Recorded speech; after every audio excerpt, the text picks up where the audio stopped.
இந்த வீடியோவில் ஃபுல்லுமே பெட் டைம் ஸ்டோரிஸ் குழந்தைங்களுக்கு எப்படி சொல்லணும், உச்சரிப்பு எப்படி இருக்கணும், எந்த டைமில் அவங்களுக்கு என்ன ரெஸ்பான்ஸ் கொடுக்கணும் அப்படிங்கிற வீடியோ நான் லைவாக உங்களுக்கு சொல்ல போகிறேன்.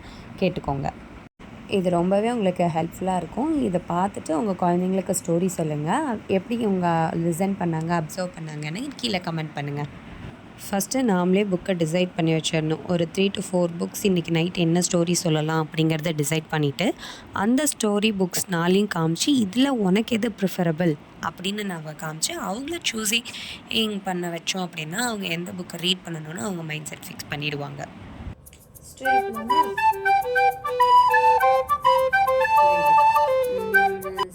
டிப் நம்பர் 1 புக்கை நாம் சூஸ் பண்ணிவிட்டு அப்புறம் அவங்கள சூஸ் பண்ண சொல்கிறது. டிப் நம்பர் 2 அவங்களோட ஹெட்டிங்கும் அவங்களோட ஆத்தரும் நம்ம ஃபஸ்ட்டு அவங்களுக்கு ரீட் பண்ணி காமிக்கணும்.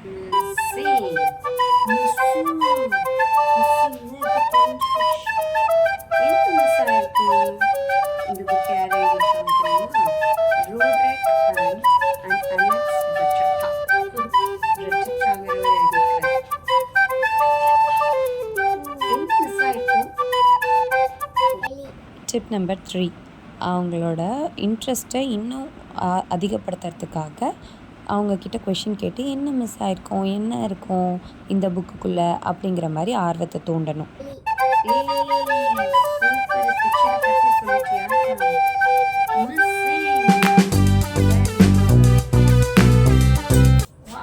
டிப் நம்பர் 4 நம்ம இங்கிலீஷில் புக் எடுத்தோன்னா அந்த புக்கை ரீட் பண்ணிவிட்டு அதுக்கப்புறம் அவங்களோட மதர் டங் இருக்கு இல்லையா, தமிழ், தெலுங்கு, அந்த மதர் டங்கில் அவங்களுக்கு இன்னொரு தடவை ரிப்பீட் பண்ணி காமிக்கணும்.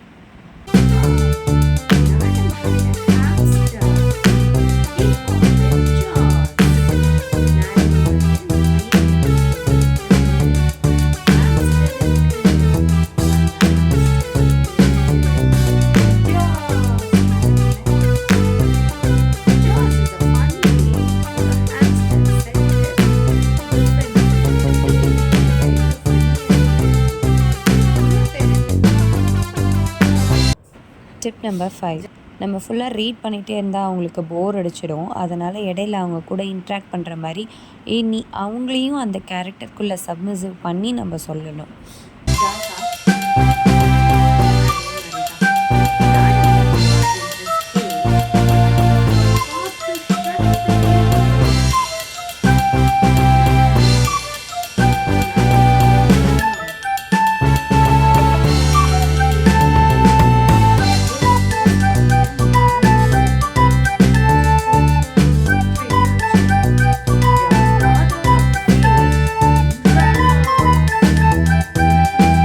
டிப் நம்பர் 6 நம்ம சொல்லும்போது அவங்களுக்கு ஏதாவது ஒரு ஆக்ஷன் மூலமாக சொல்லும்போது இன்னும் அவங்க கப்புன்னு ஈஸியாக லேர்ன் பண்ணிப்பாங்க.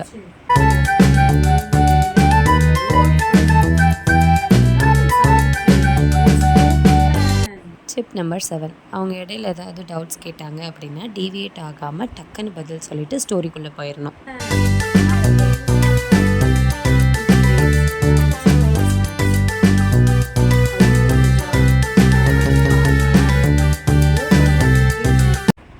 டிப் 8 இதுதான் ரொம்ப இம்பார்ட்டன்ட் டிப். நம்ம சொல்கிற கதையோட வேர்ட்ஸ் உச்சரிப்பு பார்த்திங்கன்னா அப்ஸ் அண்ட் டவுன்ஸ் இருக்கணும்.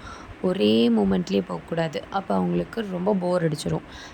ஒரு தடவை அவங்களுக்கு ஏதாவது எமோஷன்ஸ், ஃபீலிங்ஸ் அந்த மாதிரி ஸ்டோரியில் ஏதாவது வந்துச்சுன்னா கொஞ்சம் ரைஸ் பண்ணி வாய்ஸை சொல்லணும்.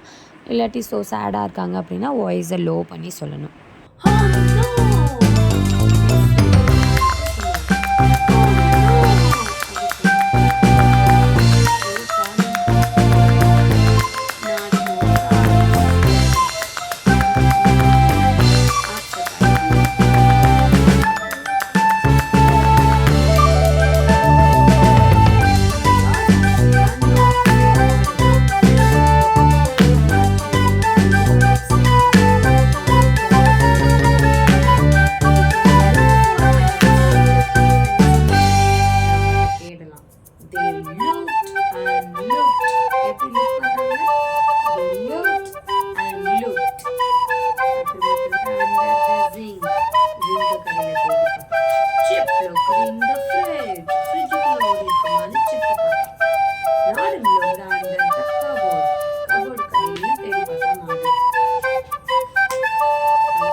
Tip number 9.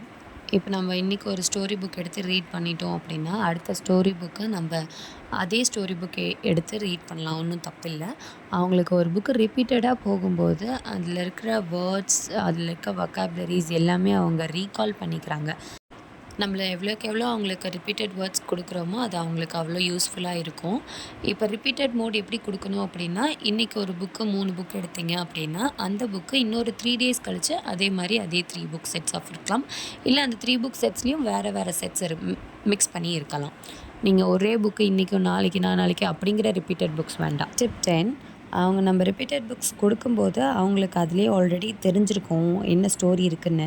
இருந்தாலும் நம்ம அவங்கக்கிட்ட ஆன்சர் கெட் பண்ணிவிட்டு ஆன்சர் சொன்னாலும் சூப்பர், வெரி குட் அப்படிங்கிற மாதிரி அப்ரிஷியேஷன் கொடுக்கணும். அவங்க சொல்கிறதையும் நம்ம லிசன் பண்ணணும்.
லாஸ்ட்டாக போனஸ் ஸ்டெப் என்ன அப்படின்னா, நம்ம அவங்கக்கிட்ட கொஷின் கேட்கணும்.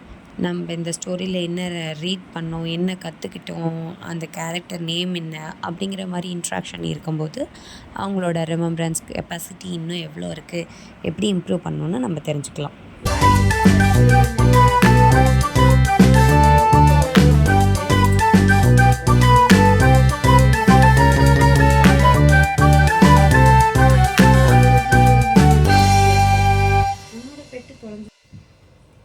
Story finish.